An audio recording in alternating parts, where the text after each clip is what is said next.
మంచిది, దేవునికి స్తోత్రము కలుగునుగాక. దేవుని కృపను బట్టి మరి చాలా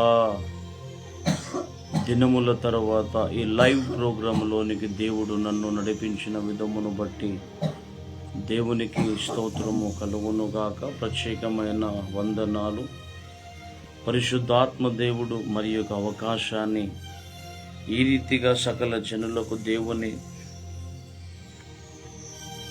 వాక్యాన్ని ప్రకటించడానికి నాకు ఇచ్చిన ఈ ఆధిక్యతను బట్టి, అవకాశాన్ని బట్టి దేవునికి మహిమ కలుగునుగాక, దేవునికి స్తోత్రము కలుగునుగాక.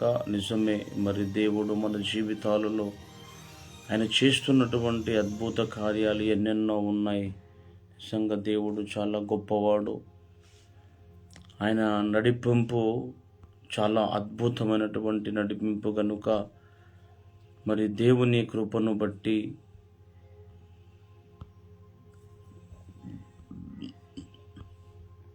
ఈ దినమున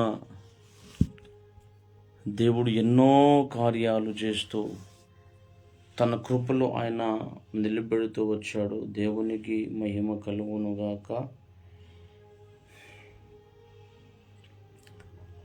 మరి దినమున ఈ లైవ్ ద్వారా దేవుడు అనేకులకు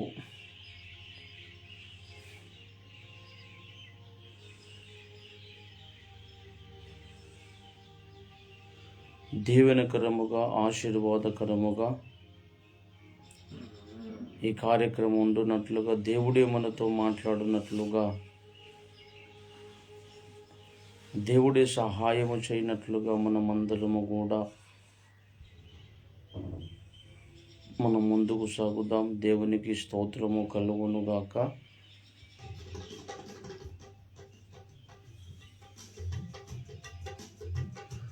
ఒక పాట పాడొచ్చు, మనం ముందుకు సాగుదాం.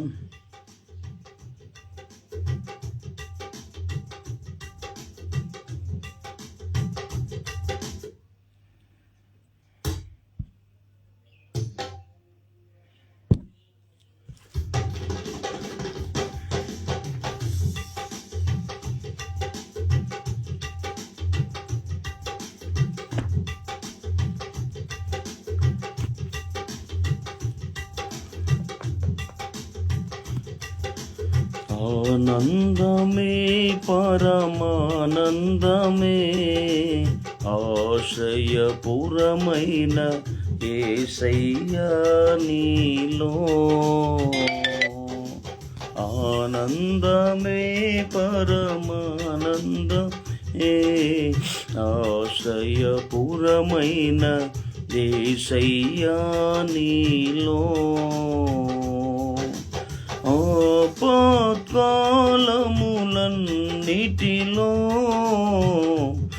ఆదరించిన అక్షయుడా నీకే స్తోత్రము. ఆపత్కాలములన్నిటిలో ఆదరించిన అక్షయుడా నీకే స్తోత్రము. ఆనందమే పరమానందమే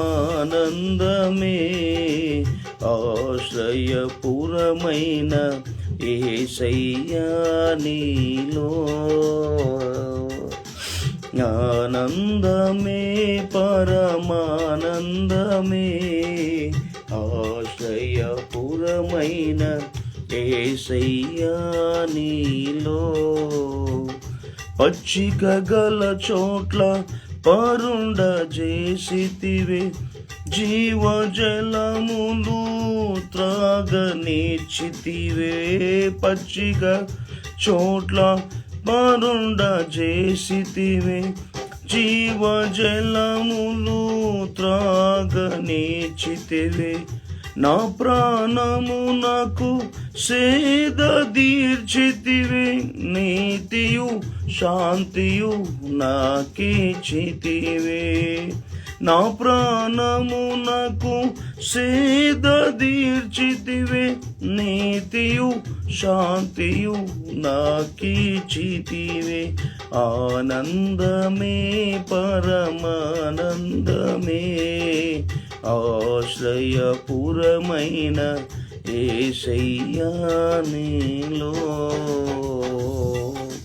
ఆనందమే పరమానందమే ఆశ్రయపురమైన యేసయ్యా నీలో. గాఢంధకారపు లోయలలో నేను సంచరించిన దేనికి భయపడను. గాఢంధకారపు లోయలలో నేను సంచరించిన దేనికి భయపడను. నీ దుడ్డు కర్రయు నీ దండమును అనుదినం అనుక్షణం కాపాడునే. నీ దుడ్డు కర్రయు నీ దండమును అనుదినం అనుక్షణం కాపాడునే. ఆనందమే పరమానందమే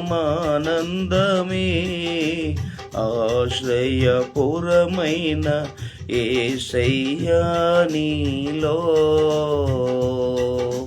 ఆనందమే పరమానందమే ఆశ్రయపురమైన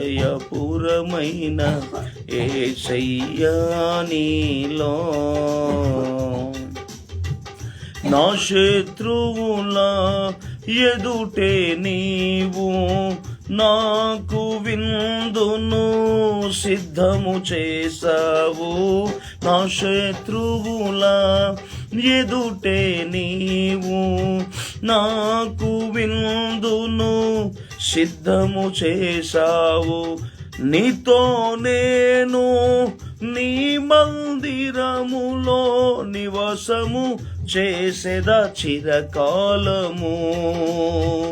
నీతో నేను నీ మందిరములో నివాసము చేసేదా చిరకాలము.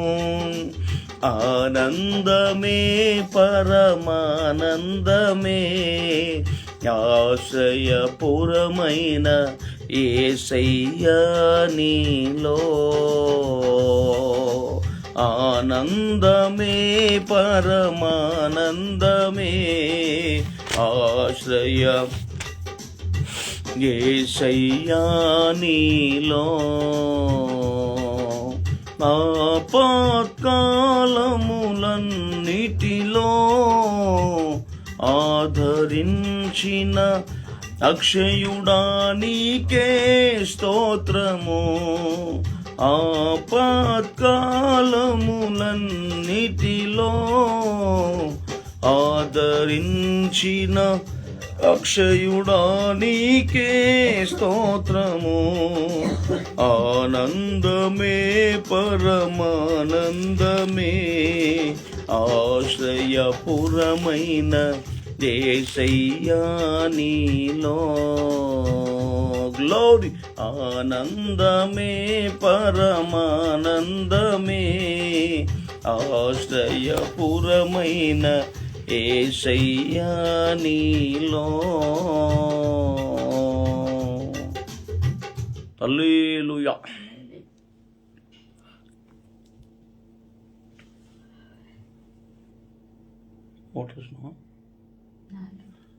దేవునికి స్తోత్రము కలుగునుగాక. దేవుని కృపను బట్టి ఇంతవరకు దేవుడు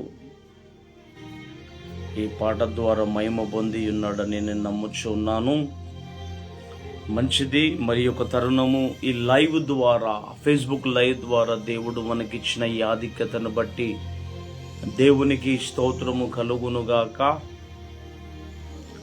అసలు యాక్చువల్లీ ఈ మహాదేవుని ప్రార్థన బలిపీఠము అని మరి వాట్సాప్ గ్రూప్ కాలు కూడా ప్రారంభించి దాదాపుగా కొన్ని నెలలు జరుగుతూ ఉన్నది.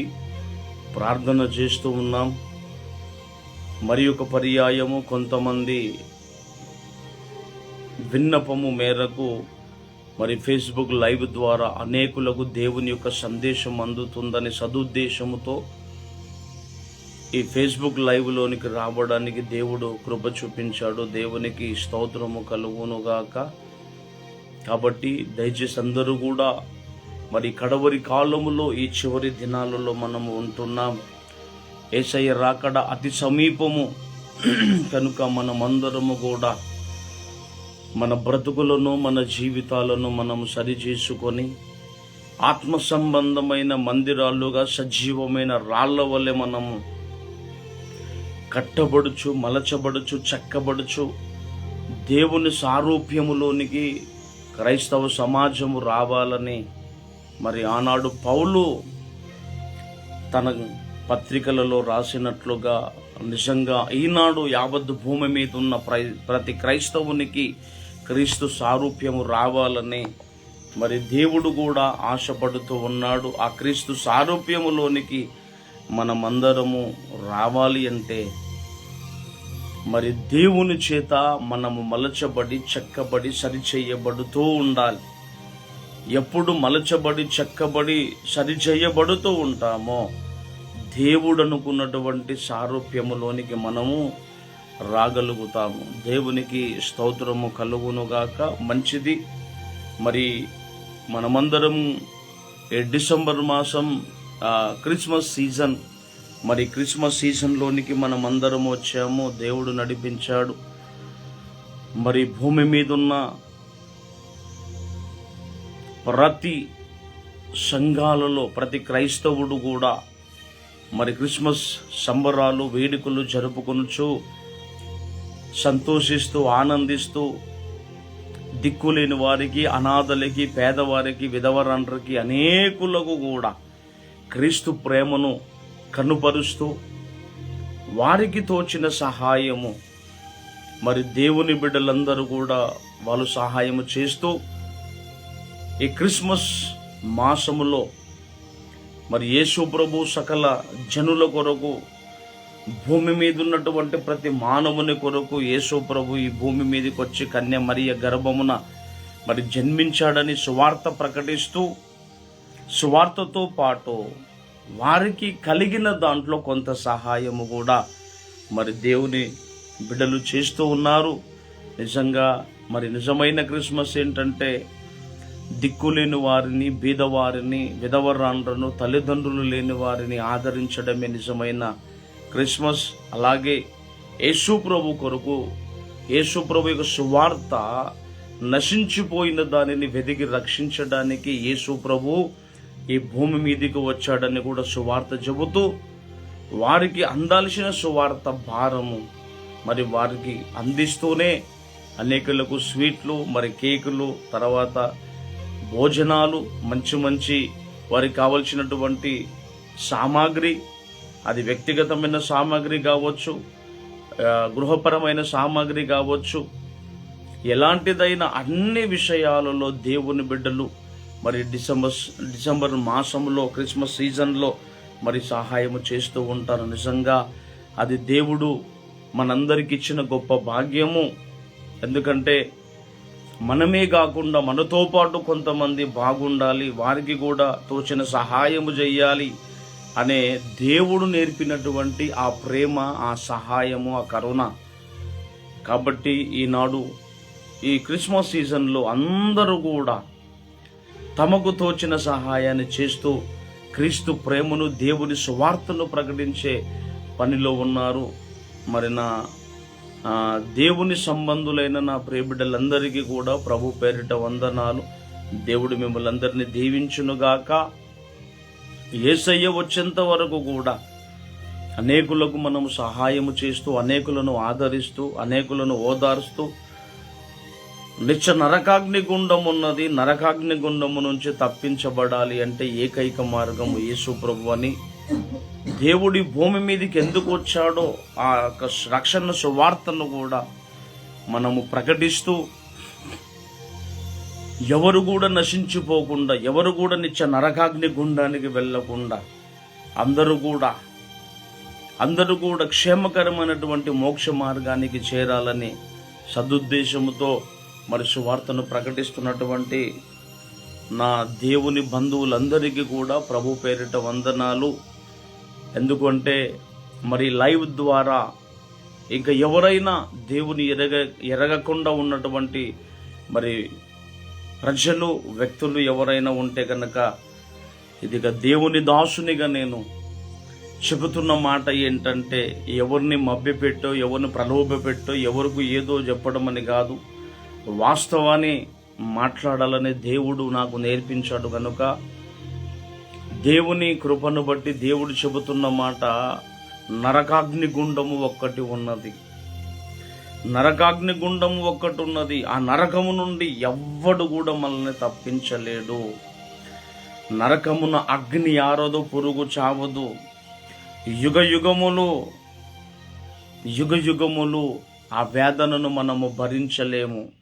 యుగ యుగముల వేదనను మనము భరించలేము. గనుక దేవదూతలు పాపము చేసినప్పుడు వారిని ఆ అగ్ని గంధకములో వేయాలని దేవదూతల కొరకే దేవుడు మరి ఆ అగ్నిగుండమును దేవుడు ఏర్పాటు చేశాడు. కానీ ఆ సైతాను యొక్క మాటలు విని, దుష్టుని మాటలు విని తమ మార్గములను చెడుపుకొని, తమ మార్గములను చెరిపివేసుకొని, దేవునికి అయిష్టానుసారముగా బ్రతుకుతూ, దేవునికి కోపం వచ్చేటట్లుగా బ్రతుకుతూ, మరి భూమి మీద చాలామంది కూడా పాపము చేసినటువంటి దేవదూతల కొరకు సిద్ధపరిచిన అగ్నిగుండములోనికి సామాన్యమైన వ్యక్తులు వెళ్ళిపోతూ ఉన్నారు.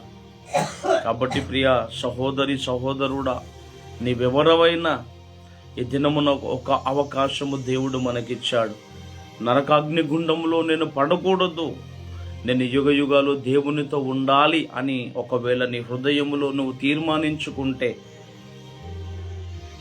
ఈ దినమున ఆ నరకాగ్ని గుండము నుంచి తప్పించడానికి 2025 ఏండ్ల క్రిందట భూమధ్యపురములోనికి ఇశ్రాయేలు దేశంలో భూమి నడిబొడ్డున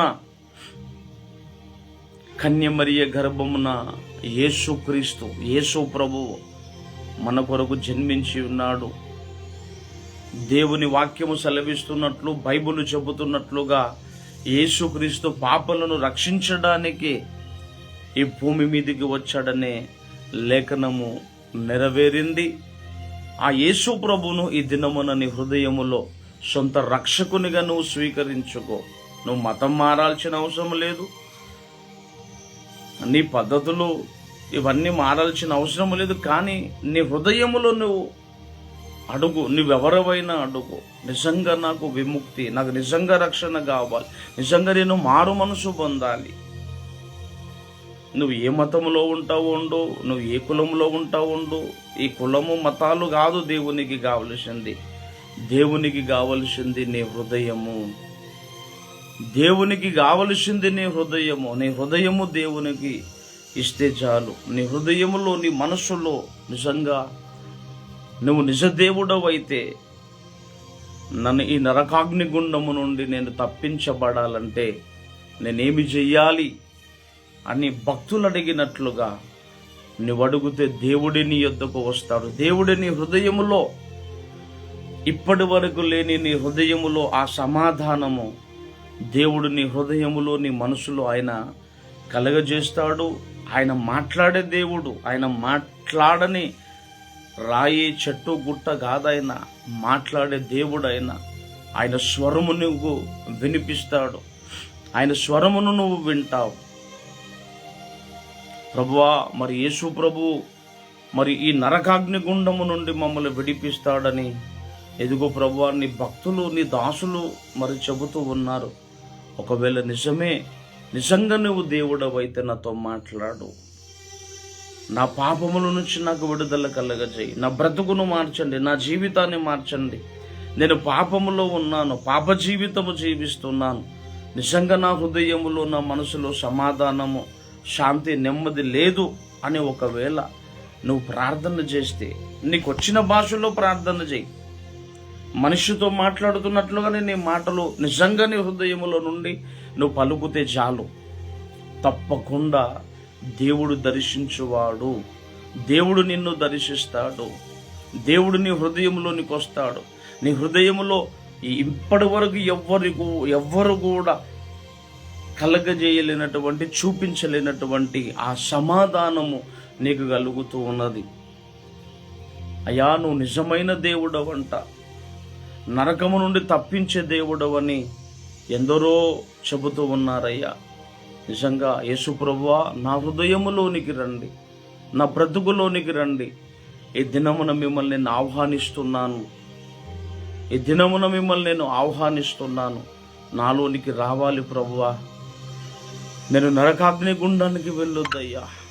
బ్రతికిన ఇంకా కొన్నాళ్ళైనా నేను దేవుని కొరకు బ్రతికి నేను రక్షణ పొంది ఈ భూమి మీద చనిపోతే దేవుడు ఉండే స్థలములో యుగయుగాలు పరలోక రాజ దర్బారులో దేవునితో మేముంటామను అని ఒక నిరీక్షణ ప్రభువా మేము కలిగి ఉన్నాం. ఒక్కసారి నాయనా మాలోనికి రండి అని మీలో ఎవరైనా మీరు ప్రార్థన చేస్తే తప్పకుండా దేవుడు మీ యొద్దకు వస్తాడు. మీకు రక్షణ భాగ్యాన్ని, మారు మనసును, గుండెల్లో నీ హృదయములో సమాధానాన్ని కలిగించే దేవుడు. దేవునికి స్తోత్రం. ఈరోజు కూడా ఈ లైవ్లో ఉండి ఈ మాటని ఎందుకు చెబుతున్నాము? చాలామంది తెలియక మాట్లాడుతున్న మాట. ఒక్కసారి మీరు ఎందుకు ఆలోచన చేయకూడదు? ఒక్కసారి ఎందుకు మీరు దేవునికి మొరపెట్టుకొనకూడదు? మనం అడగాలి. ఒక్కసారి మీరు అడగండి. నీవెవరైనా సరే, ఏ కులంలో ఉన్నా, ఏ మతములో ఉన్నా, ఏ వంశానికి చెందినా, నువ్వు ఏ స్థాయిలో ఉన్నా, యేసు ప్రభువు నీ హృదయములో చేర్చుకోకపోతే ఒకటే ఒక మాట పలుకు. నువ్వు అదే మతములో ఉండు, నువ్వు అదే వంశములో ఉండు, అదే సిద్ధాంతములో ఉండు, కానీ నీ నోటి ద్వారా పలుకు. అప్పుడు దేవుడే నీ హృదయాన్ని మారుస్తాడు. మనుషులు మారమంటే మారరు. ఒక మనిషిని ఒక వ్యక్తి మార్చలేడు, అది అసంభవము. ఎందుకంటే ఒక మనిషి, ఒక వ్యక్తి మారాలి అంటే ఆ వ్యక్తిని దేవుడు సందర్శిస్తేనే తప్ప, ఆ వ్యక్తిని దేవుడు దర్శిస్తేనే తప్ప ఆ వ్యక్తికి మారు మనసు కలగదు. తన పద్ధతులు మార్చుకోలేడు, తన జీవితము మార్చబడదు అనే విషయాన్ని నేను ఉదయకాల సమయంలో మీకు జ్ఞాపకము చేస్తూ ఉన్నాను. దేవునికి స్తోత్రము కలుగునుగాక. మంచిది, మనము ఆలస్యము చేయకుండా కొద్ది నిమిషాలు దేవుని యొక్క వాక్యాన్ని నేను పంచుకోవాలని ఆశ కలిగి ఉన్నాను. దేవునికి స్తోత్రము కలుగునుగాక. ఈ ఫేస్బుక్ లైవ్ ద్వారా మరి ఒకసారి ఈ క్రిస్మస్ సీజన్లో మరి దేవుని ఎరిగిన బిడ్డలకు, దేవుని ఎరగని బిడ్డలందరికీ కూడా మరి క్రిస్మస్ శుభాకాంక్షలు. ఈ క్రిస్మస్ మాసంలో ఉన్నాము కాబట్టి మరి క్రిస్మస్ శుభాకాంక్షలని చెబుతున్నాను. క్రిస్మస్ అంటే మరి దేవుని ఆరాధించుట, ఆ నిజ దేవుడు, సత్యదేవుడు ఈ భూమి మీదికి వచ్చిన తర్వాత ఆయన జన్మించినప్పుడు దేవదూత కదా గొల్లల యొద్దకు వచ్చి, ఇదిగో దావీదు పట్టణమందు నేడు రక్షకుడు మీ కొరకు పుట్టి ఉన్నాడు, ఈయన ప్రభు అయిన యేసు క్రీస్తు, దీనికి ఇదే మీకు ఆనవాలు, ఒక శిశువు పత్తిగుడ్డలతో చుట్టబడి ఒక తొట్టిలో పరుండబెట్టి ఇలా ఉంటాడు అనేది గొర్రెల కాపరులకు ఒక దేవదూత వచ్చి ఆ వర్తమానమును పంపించినప్పుడు గొల్లలందరూ కూడా వెళ్ళి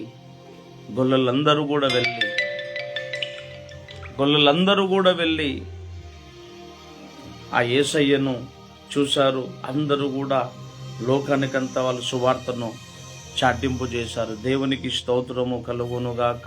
మరి దినమున కొద్ది నిమిషాలు ఆ దేవాది దేవుని మరి వాక్యమును మనము ధ్యానము చేస్తూ మనము ముందుకు సాగుదాం. మత్తయి సువార్త, దేవునికి స్తోత్రము కలుగునుగాక. మత్తయి సువార్త 1వ అధ్యాయము 21వ వచనాన్ని మనము చదువుదాం. ఆమె యొక్క కుమారుని కనును తన ప్రజలను వారి పాపముల నుండి ఆయన రక్షించును గనుక ఆయనకు యేసు అను పేరు పెట్టుదువనెను. ఇదిగో కన్యక గర్భవతి అయి కుమారుని కనును, ఆయనకు ఇమ్మానుయేలు పేరు పెట్టుదురు. దేవునికి స్తోత్రము కలుగునుగాక. చదవబడిన లేఖన భాగమును దేవుడు మన వినికిడిలో ఆశీర్వదించున్నట్లుగా చిన్న మాట ప్రార్థన చేద్దాం. ప్రేమ కలిగిన మా మహాపరిశుద్ధ తండ్రి, జీవము కలిగిన మా యేసయ్య, జగదురక్షకుడా, జగములను ఏలుతున్నటువంటి మా రాజానికి స్తోత్రాలు.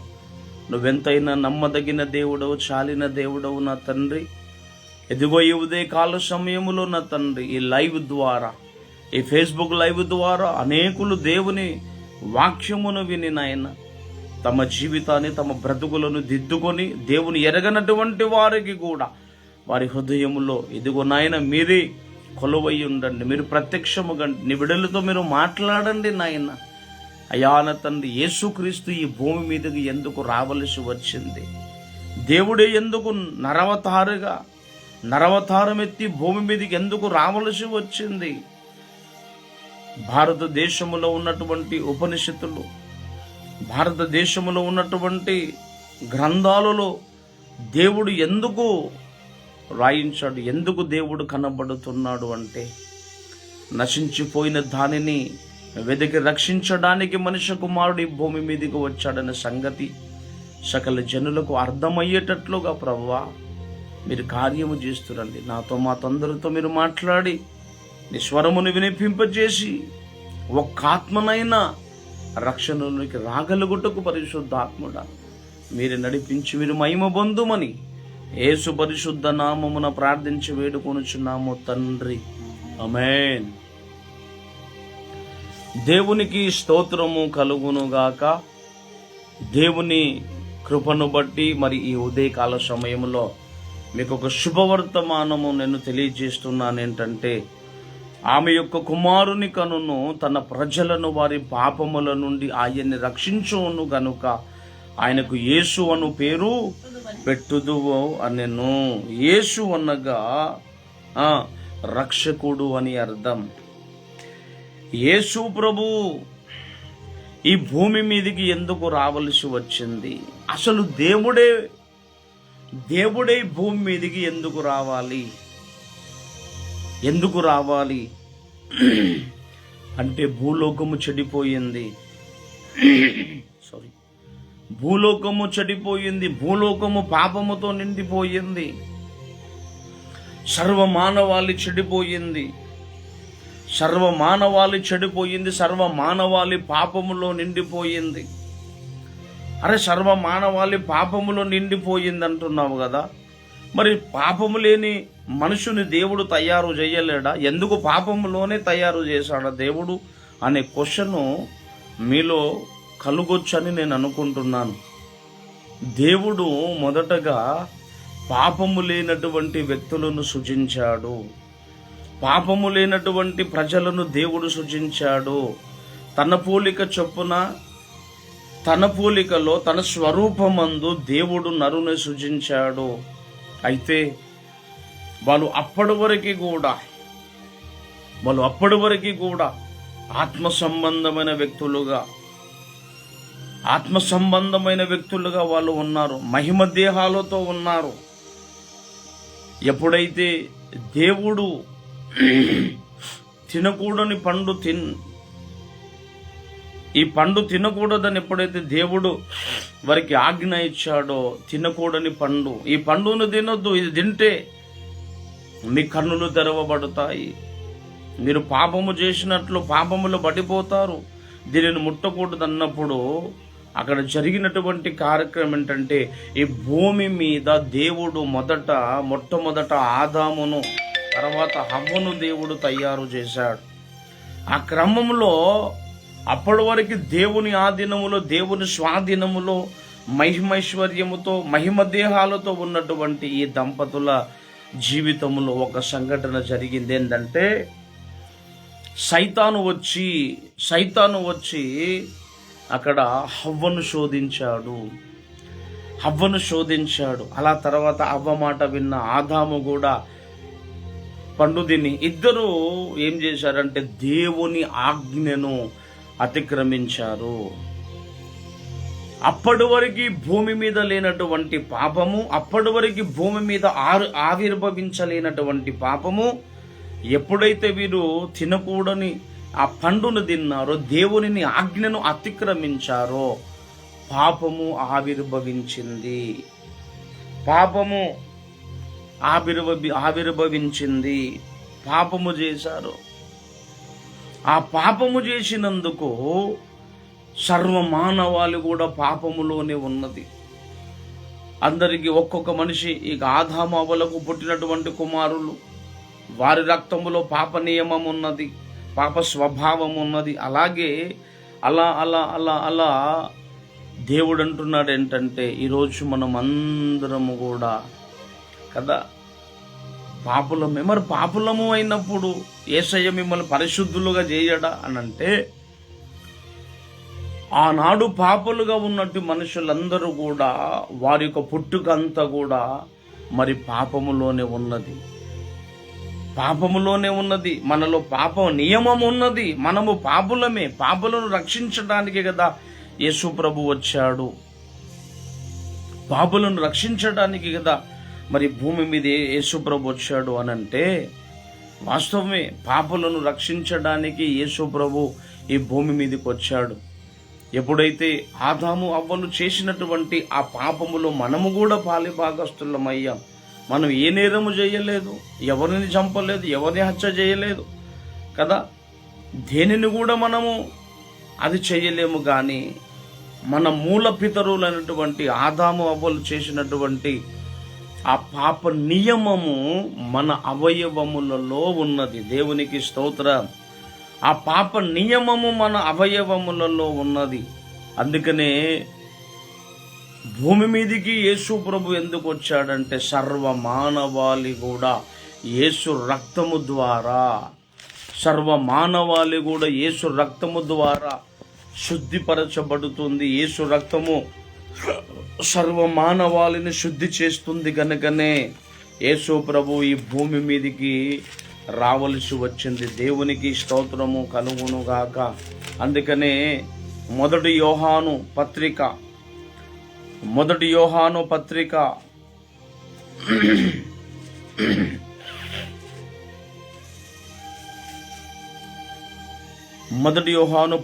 1వ అధ్యాయము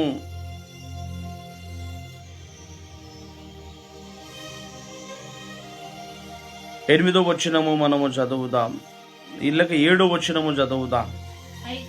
అయితే ఆయన వెలుగులోనున్న ప్రకారము మనమును వెలుగులో నడిచిన ఎడల మనము అన్యోన్య సహవాసము గల వారము యందుము. అప్పుడు ఆయన కుమారుడైన యేసు రక్తము ప్రతి పాపము నుండి మనలను పవిత్రులుగా చేయును. దేవునికి స్తోత్రము కలుగును గాక. హల్లెలూయా. అక్కడ యేసు రక్తము ప్రతి పాపము నుండి మనలందరినీ కూడా పవిత్రులుగా చేయును అన్నాడు. యేసు రక్తము మనల్ని పవిత్రులుగా చేస్తూ ఉన్నది. అందుకనే దేవాది దేవుడు ఆయన ధనవంతుడయ్యుండి, ఆయన దేవుడయ్యుండి ఈ భూమి మీదకి నిన్ను నన్ను రక్షించడానికి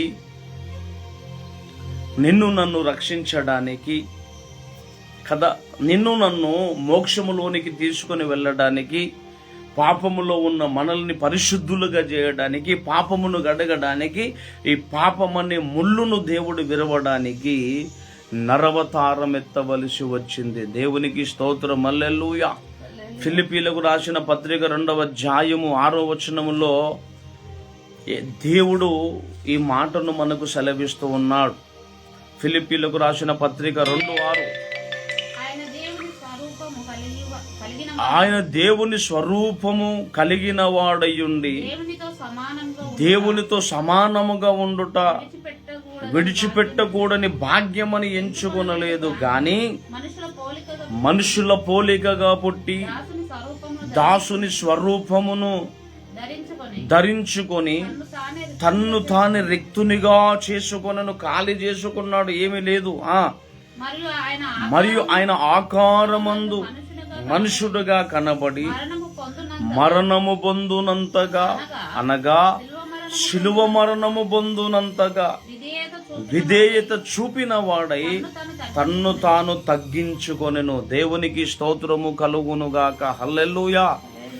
దేవుడు కన్య మరియ గర్భమున ఎందుకు జన్మించవలసి వచ్చింది అంటే సర్వమానవాళి పాపముతో నిండి ఉన్నది. సర్వమానవాళి పాపముతో నిండి ఉన్నది. మనుషులు తమ క్రియలను తమ మార్గములను చెరిపివేసుకున్నారు, వారి పాపములో ఉన్నారు.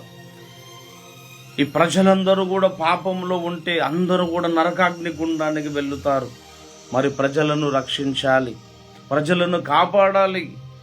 ఆ ప్రజలను కాపాడాలి అంటే, ఆ ప్రజలు బ్రతకాలి అంటే మరి యేసు ప్రభు దేవాది దైవ కుమారుడే శిలువలో ఏమి కావాలి? బలి కావాలి. అందుకనే ఆనాడు దేవుని వాక్యము సెలవిస్తున్నట్లుగా ఋషులు అందరూ కూడా కదా యజము ద్వారా, అనగా జంతువు ద్వారా, మేక ద్వారా బలి జరిపించారు, బలి యజ్ఞము జరిపించారు. కానీ యేసయ్య ఆ జంతువులకు బదులుగా దేవుడే దైవావతారమైనటువంటి మనుషుడే మానవ అవతారము నుండి భూమి మీదకి వచ్చి కదా శిలువ యజ్ఞమును జరిగించాడు. శిలువ యజ్ఞము జరిగించాడు. ఆ శిలువ యజ్ఞము ద్వారానే ఈనాడు సర్వ మానవాళి పాప పరిహారార్థము కలిగింది.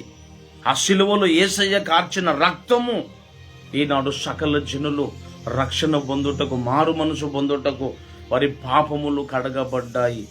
అందుకనే వేదాలు చెబుతూ ఉన్నాయి, వేదాలు ఘోషిస్తున్నాయి, ఉపనిషత్తులు చెబుతూ ఉన్నాయి కదా. యాగము చేశారు, ఋషులు యాగము జరిగించారు. ఈ అఖిల బ్రహ్మాండమునకు, ఈ భూమికి కదా మోక్షము జరగాలి, మోక్షము కలగాలి. అప్పుడు చేశారు. కానీ ఎడ్ల యొక్కయు, మేకల యొక్కయు, జంతువుల యొక్క రక్తము మనుషుల పాపములను తీసివేయుట అసాధ్యము. మరి ఏ రక్తము కావాలి అంటే దైవ కుమారుడైన దేవుని రక్తము భూమి మీద అవసరము. దైవ కుమారుడైన యేసు రక్తము భూమి మీద ఒలికిపోవాలి. అప్పుడే సర్వ మానవాళికి వారి పాపమునకు ప్రాయశ్చిత్తము కలుగుతూ ఉన్నది. దేవునికి స్తోత్రం. హల్లెలూయా.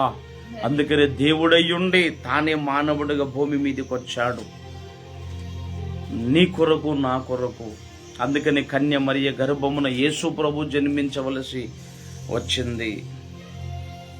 యేసు ప్రభు పుట్టక ముందు 500 సంవత్సరాల క్రిందట 500 ఏండ్ల క్రిందట యెషయా భక్తుడు ప్రవచించాడు.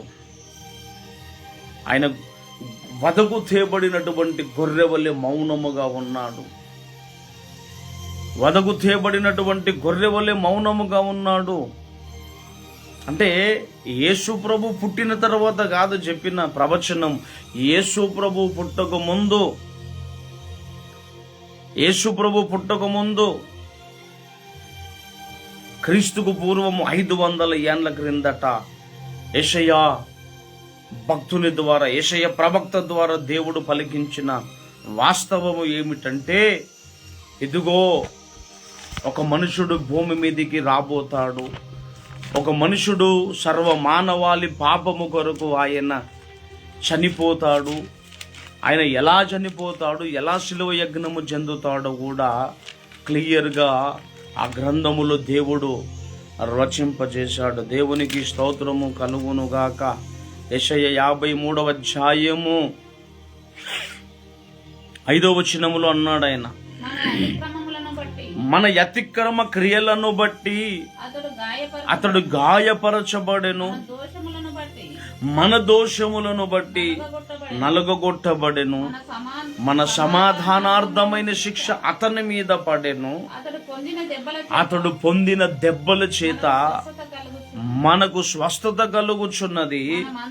మనమందరము గొర్రెల వలె త్రోవ తప్పితిమి, మనలో ప్రతివాడును తమకిష్టమైన త్రోవకు తొలిగెను. దేవునికి స్తోత్రము కలుగునుగాక. హల్లెలూయా.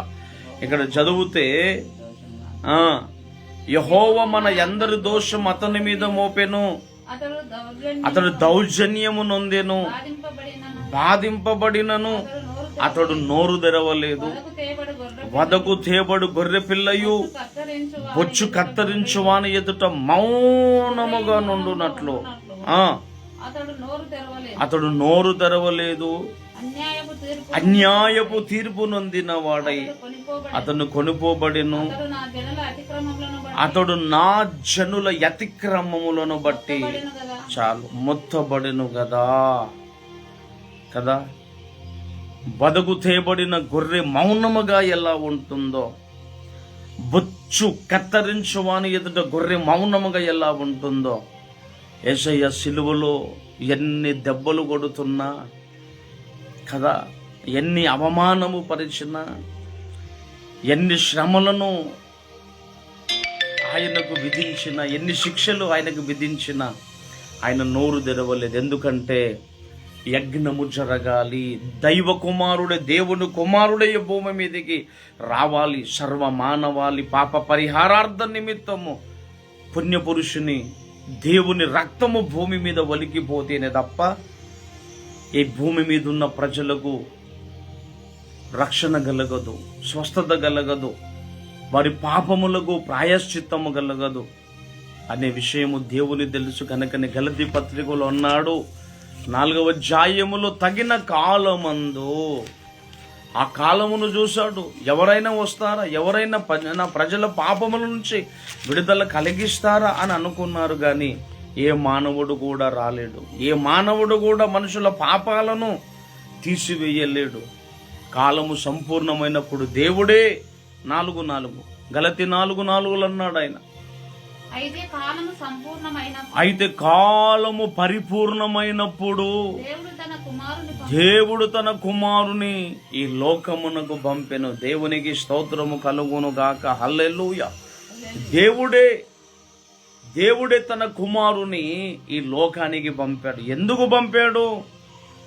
మనమందరము పాపములో ఉన్నాము. మనమందరము పాపములోనే మనం ఉన్నాము. ఈ పాపము పోవాలి అంటే పుణ్యపురుషుని రక్తము మనకు కావాలి. అందుకని యేసు రక్తము ప్రతి పాపము నుండి మనల్ని పవిత్రులుగా చేస్తుంది. గొర్రెల యొక్కయు, ఎద్దుల యొక్కయు, మేకల యొక్క రక్తము మన పాపములను తీసివేట అసాధ్యము. యేసు రక్తము మాత్రమే. ఎందుకు అంటే మీరు ఆలోచన చెయ్యండి, యేసు రక్తమే ఎందుకు పాపములను తీసివేయగలుగుతుందో. మేము కూర్చొని ఇక్కడ చెబుతున్నాం, మీరు ఆలోచన చెయ్యాలి. యథార్థవంతులు, యథార్థపరులు ఆలోచన చెయ్యాలి. అరే మనవారు, మన పితరులు, మనవాళ్ళు ఎడ్లను, మేకలను, గొర్రెలను బలించారు కదా, ఆ బలిలోనే కదా మన పాపాలు పోయాయి. మళ్ళీ మీరేంది ఇలా మాట్లాడుతున్నారు అని ఆలోచన వస్తుంది. కానీ ఆలోచన వచ్చినప్పుడు ఆవేశపడకుండా సమాధానము కలిగి మంచి మనసుతో నిజముగానే కదా వారు ఇలా చెబుతున్నారు. ఈ పాపాలు ఎట్లా పోతాయి? ఈ పాపాలు ఎట్లా పోతాయి? అసలు నిజంగా ఎడ్ల యొక్కయు, మేకల యొక్కయు కదా, గొర్రెల యొక్క రక్తము పాపము తీసివేస్తుందా? ఒకప్పుడు వీళ్ళ మనుషుల పాపమునకు పరిహారము ఏంటంటే కదా జంతు బలి జరిగింది. కానీ ఆ జంతు బలి ద్వారా పాపములను తీసివేట అసాధ్యమని హెబ్రీ పత్రికలో దేవుడు సెలవిచ్చాడు. గనుకనే దేవుడే దైవావతారం ఎత్తి భూమి మీదకి రావలసి వచ్చింది. దేవునికి స్తోత్రము కలుగునుగాక. 10వ అధ్యాయము 4వ వచనము. హెబ్రీ ఏలయనగా ఎడ్ల యొక్కయు, మేకల యొక్కయు రక్తము పాపములను తీసివేయుట అసాధ్యము. కాబట్టి యేసు రక్తము మాత్రమే ప్రతి మనిషిని పాపమును తీసివేయట సాధ్యము. గనుక ఈ లైవ్ ద్వారా నేను చెప్పాలనుకున్న విషయం ఏంటంటే, నా సహోదరులారా, మీరెవరైనా కావచ్చు, దేవుని నమ్మిన వారు, దేవుని నమ్మని వారు ఎవరైనా, కానీ యేసయ్య ఎందుకు జన్మించాడు అంటే, దేవుడే మానవ రూపిగా ఎందుకు రావలసి వచ్చిందంటే, ఆయన రక్తము భూమి మీద ఒలిగిపోస్తేనే తప్ప, యజ్ఞము జరుగుతేనే తప్ప, ఆయన శిలువలో బలి కావాలి. ఆయన శిలువలో మన పితరులు చెప్పినట్లుగా, గ్రంథాలు చెప్పినట్లుగా యేసు ప్రభు అంటే దేవుడు బలి కావాలి. దేవుడు కలవరి శిలువ వేయాలి, చనిపోవాలి, తిరిగి 3వ దినమున లేవాలి అని లేఖనాలు చెప్పినట్లుగా, లేఖనాల ప్రకారం లేఖనములు నెరవేరునట్లుగా దేవుడే ఈ భూమి మీదకి వచ్చి నీ కొరకు, నా కొరకు ఆయన ప్రాణము పెట్టాడు. ఆయన్నే ప్రభు అయిన యేసుక్రీస్తు. ఆ ప్రభు అయిన యేసుక్రీస్తును నీ హృదయంలో చేర్చుకుంటే నువ్వు ధన్యుడవు, నరకము నుండి తప్పించబడతావు, మోక్ష మార్గానికి వెళుతావు. నువ్వు మతం మారొద్దు, నువ్వు ఏ మతంలో ఉన్నావు అందులోనే ఉండు. కానీ సత్యము ఏది, వాస్తవం ఏంది, నా పాపములు ఎట్లా పోతాయి, నేను ఎట్లా రక్షణ పొందుతా, నేను నరకము నుండి తప్పించబడతాను అని నువ్వు అనుకొని నువ్వు ప్రార్థన చేస్తే ఆ దేవుడు నీ యొద్దకు వస్తాడు. ఈ మాటలు దేవుడు దీవించి మన వినికిడులు ఆశీర్వదించునుగాక. ఆమేన్. ఈరోజు నువ్వు మారు మనసు పొందాలని, నువ్వు సత్యము తెలుసుకోవాలని దేవుడు నీ యొద్దకు వచ్చాడు. వచ్చిన అవకాశాన్ని నువ్వు చేతులారా పోగొట్టుకుంటే భవిష్యత్తులో నీకే నష్టము. కాబట్టి ఒక చిన్న మాట నేను ప్రార్థన చేసి నేను ముగింపులోని వెళ్తాను. ప్రేమ కలిగిన మా మహాపరిశుద్ధ తండ్రి, జీవము కలిగిన మా యేసయ్య, జగదు రక్షకుడా, నీ పాదాలకు స్తోత్రాలు. ఇంతవరకు నాయన నాతో మాతో అందరితో మీరు మాట్లాడావు. ఈ లైవ్ ద్వారా అనేకులు ప్రభువా మరి రక్షణ పొందునట్లుగా, మారు మనసు పొందునట్లుగా, వారి మనసులు మార్చబడినట్లుగా, ఇంకా అనేకమైనటువంటి సత్య వాక్యము బయలు వెడలునట్లుగా తండ్రి మీరు గొప్ప కార్యము జరిగిస్తూ రండి ప్రభువా. దేవుని నమ్మని బిడ్డలు ప్రభువా, ఒక్కసారి యేసయ్యా నా హృదయములోనికి మీరు రండి. నా హృదయములోనికి మిమ్మల్ని ఆహ్వానిస్తున్నాను. నా దోషముల నుండి, నా పాపముల నుంచి నాకు విముక్తి కలగాలని అయ్యా వాళ్ళు అడుగుతే గనక వారి హృదయములోనికి మీరు వెళ్ళి ప్రభువా వారికి పశ్చాత్తాపము, మారు మనసు విడుదలను మీరు అనుగ్రహిస్తూ రండి. నీ దాసునిగా నన్ను మీరు బలపరిచిన తండ్రి, ఇంకా నా ప్రభువా అనేకులను ప్రభువా దేవునిలోనికి నాయన సత్య సువార్తను ప్రకటించడానికి, సత్యములోనికి నడిపించడానికి, సత్యములో నన్ను స్థిరపరిచి స్వతంత్రునిగా చేయండి. ఈ లైవ్ ద్వారా ఎందరైతే వాక్యాన్ని వినగలుగుతున్నారో, వినబోతున్నారో వాళ్ళందరినీ దర్శించి వారికి కూడా నిజమైన మారు మనసు, నిజమైన పశ్చాత్తాపము నాయన, దేవుని కొరకు బ్రతకాలి, దేవుని కొరకు జీవించాలనే ఒక తీర్మానము కలిగినటువంటి బిడ్డలుగా ఈ భూమి మీద వారు నడుచుటకు దైవ భయము కలిగి నీ మార్గములో నడుచుటకు సహాయం చేసి మహిమ పొందుమని స్తోత్రాలు చెల్లిస్తూ మేము తగ్గించుకుంటూ నీ నామమును హెచ్చిస్తూ నజరుడనేసయ్య పరిశుద్ధ నామమున ప్రార్థించి వేడుకొనుచున్నాము తండ్రి. ఆమేన్. మన తండ్రి అయిన దేవుని ప్రేమ, కుమారుడైన యేసుక్రీస్తు కృప, పరిశుద్ధాత్మ దివ్య తోడి మనోహర సహవాసమైన సన్నిధి కాపుదల కూడి వచ్చిన మనకు సకల పరిశుద్ధులకు సార్వత్రిక సంఘానికి ఈ లైవ్ ప్రోగ్రామ్ ద్వారా, ఫేస్బుక్ లైవ్ ద్వారా ఎందరైతే వాక్యము విన్నారో వారందరికీ ఇప్పుడు ఎల్లప్పుడు సదాకాలము తోడైన నడిపించును గాక. ఆమేన్. యేసు రక్తమే జయము, ప్రవేశు రక్తమునకే జయము, ప్రవేశు నామమునకు సంపూర్ణ జయము కలుగును గాక. ఆమేన్, ఆమేన్, ఆమేన్. అందరికీ praise the lord. May God bless you all. దేవుడు మిమ్మల్ని దీవించి ఆశీర్వదించును గాక. ఈ క్రిస్మస్ సీజన్లో, డిసెంబర్ మాసములో యేసయ్య మీ హృదయంలోనికి వచ్చును గాక. Thank you.